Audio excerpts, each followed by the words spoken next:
Why bats, Master Wayne? Bats frighten me. It's time my enemies shared my dread.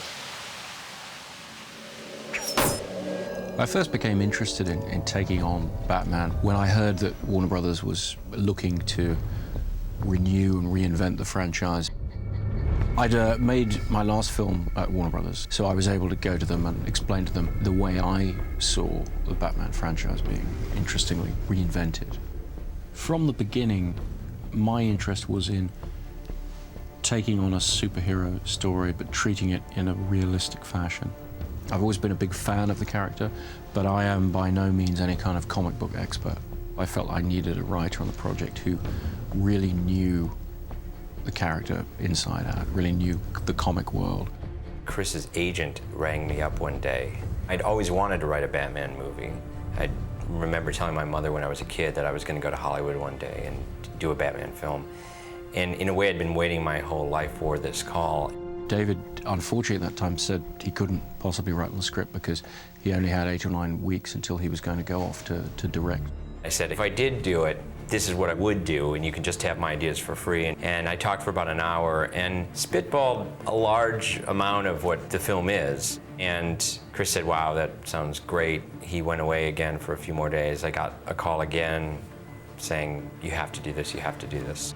I guess he's just such a big fan of the character, he couldn't resist carving out the time to just come on board and work out the story with me and then write the first draft. One of the ironies of this film is it's this massive, massive movie. But the way that the film was created were in sort of very humble settings, so to speak. David and I would meet at my house, out the back of my garage, in my office, and throw ideas around and really start working out the major beats. It was clear to me that if they were going to restart the Batman franchise, something very dramatic would have to be done, something very different. In my opinion, we had to go backwards and tell Batman's origin story. The origin story had never been addressed on film, or really even in the comics. That is to say, there isn't really a single definitive account of the journey of Bruce Wayne into Batman. David Goyer and myself drew very heavily on this great history of this character. It's these key events in Bruce Wayne's life that we know of, and then a lot of very interesting gaps that we were able to interpret ourselves, and those we took to be the most important elements of what makes Batman the great legend that he is. As David was writing his first draft and we were fully working out the story, I actually brought on Nathan Crowley, my designer, and moved him into the garage to start working on the key design elements. It was in August in LA, in the garage, with the washing machines, so we had to take the day off when the cleaner came around because they'd leave the dryers on and get way too hot. It's a really interesting way to work because we, would feed each other information, and Nathan would say, oh, I have an interesting idea, and then Chris and I would put that into the story, or vice versa. By working that way, having your production designer in one room and your co-writer in another, you've really got this, fantastic symbiotic thing going on that's going to give you really great inspiration, which is what happened. It was very important to me that nobody see anything of what we were doing until it was finished, until we were ready to show different elements. We are used to working on films where you're fighting to let people know about your film. On this, we were fighting to, keep it all under wraps. We had a fake name for the project that Chris came up with called the Intimidation Game, and all the documents, all the contracts, the scripts, things like that were the Intimidation Game. It had nothing to do with the title of the film, but people ended up thinking it was the title of the film, which was all a little bit strange. After we finished the script, no photocopies were made for the executives at Warner Brothers. They came to Chris's house and sat in that same garage. They brought in some couches and read the script there. That initial stage where you're getting to really let your imagination run free and really explore ideas is one of the most fun parts of the filmmaking process. You're really trying to think and design and dream on the grandest scale imaginable. It was important for me in the case of this project to figure out who was going to be putting that cowl on before we really nailed down the script. There are a lot of people that would make a good Batman, or there are a lot of people that would make for a good Bruce Wayne, but we couldn't find a lot of people that we thought could do both. The first half of our film takes place before Bruce puts on the costume for the first time. It was important to us that the audience be really invested in Bruce Wayne and not just marking time anytime he was on screen until he would put on the cape and the cowl. Christian was the first actor I met with, actually. And it was clear to me, looking into his eyes, that this is somebody who can make you believe in the possibility of somebody devoting their life to something this extreme. Christian was driven enough to want to be involved with the project that he was prepared to take a lot of things on trust in terms of what I was intending to do with the project. Because when I first met him, the script hadn't been written yet. The image that I had gotten from Chris was that he was a far more dangerous and volatile character than I'd seen him played before.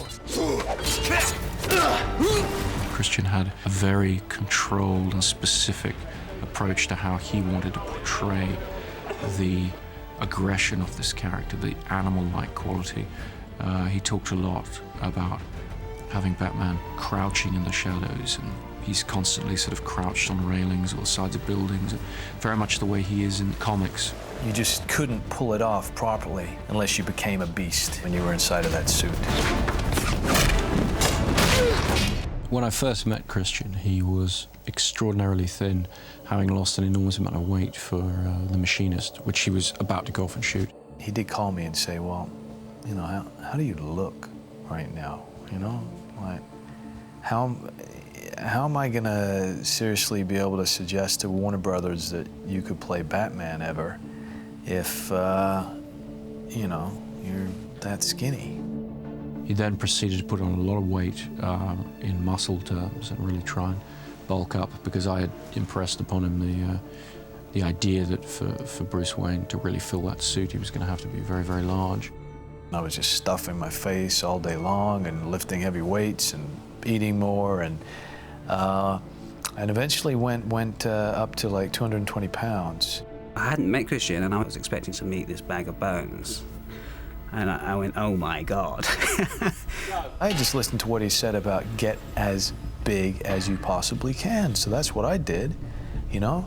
But I was kind of like a bear. I wasn't really like a martial arts, you know, guy all lean and ripped and everything like that. I had to very sort of gently suggest to him that he you know, cut down a bit. I could see the look on Chris's face, you know? He looked at me and it was like, oh, Christ, you know, what has this guy done? There was a moment where he was really big and we were thinking, God, is he gonna fit the bat suit? Is it, you know, how is this gonna work? It was a moment of panic where I realized, oh, crap, you know?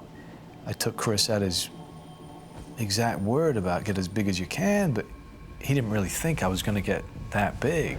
A number of the crew I'd worked with on previous movies, they looked at me and they were like, bloody hell, Chris, what are we doing here? Fat Man or Batman? And so I realized, okay, that's not what he had meant. So I had to then try and lose a lot of weight. We worked on his stamina and built his muscle tone so we could bring his body back up to being what it needed to be for Batman. And Christian knew anyway, because he was such a focused guy. He knew his own body.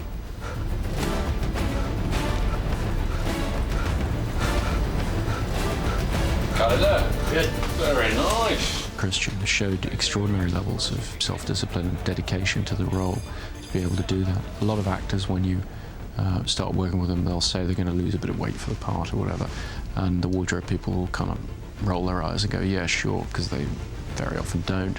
And I had to warn the wardrobe people on this film that he was actually going to do what he said he was going to do. It really was. It was a very tight schedule, but I just about managed it before we started filming. I think the closest to what I saw for Batman that I had seen in another film was probably the Dick Donner Superman film from 1978. And one of the things that made that film so epic was the great casting. I felt that Batman deserved a similarly epic treatment, and so we decided to go for the best actors and the best stars possible, so the principals are all fleshed out with these wonderful supporting roles. You know, I mean, it's just a spectacular cast around Christian. Just know that there are those of us who care about what you do with your future. Haven't given up on me yet.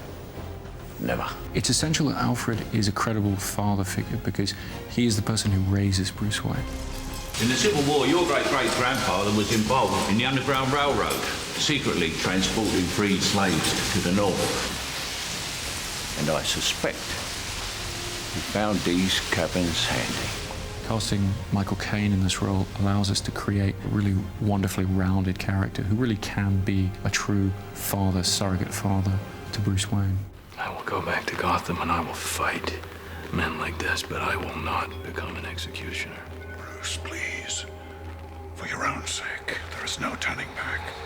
Liam Neeson plays Ducard, who is this mentor to Bruce. He essentially teaches Bruce all kinds of techniques of martial arts and so forth, but I think he also offers him a level of guidance, and at a time when Bruce is really looking for answers. What's great about Liam is Liam ultimately plays one of the villains, and he's never played a villain before. And he always plays these sort of fatherly, avuncular, mentor-like characters, which he does need to play in this film, but when he turns, he really turns.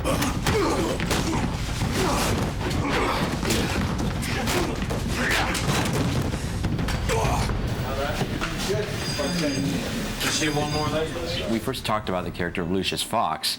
I said to Chris, well, the only person that can play this is Morgan Freeman.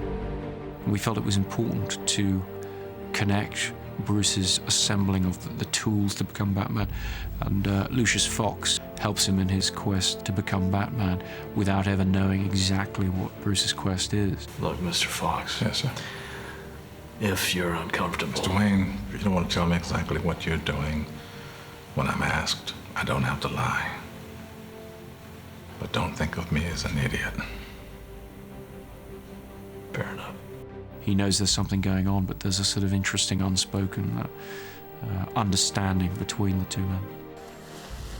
Gary Oldman was an idea that Chris had, and he doesn't seem like the obvious choice given some of the roles he's played. I think Gary Oldman has never really played such a wholesome character. He's played a lot of bad guys, Gary, but he is a chameleon, and he inhabits the role of Gordon. The really cool thing about Gary Oldman's performance in Batman Begins is that if you look at Frank Miller's Batman Year One and the depiction of Gordon in that comic, that's exactly what Gary did. I look at Gary in the movie and I don't even think of him as Gary Oldman. He just seems like Gordon. It was important for us to have a person who was close to Bruce from childhood, knew him before all of these things went wrong. Rachel, who's played by Katie Holmes, is a very strong character in her own right, and she's not at all the damsel in distress. Here to help. What these great actors bring is a sense of three-dimensional reality, the sense of a real world in which Batman and Bruce Wayne is functioning. And it's very satisfying to look at the finished product and realize how much of it does stem absolutely directly from those first months where it was just us on our own throwing ideas around.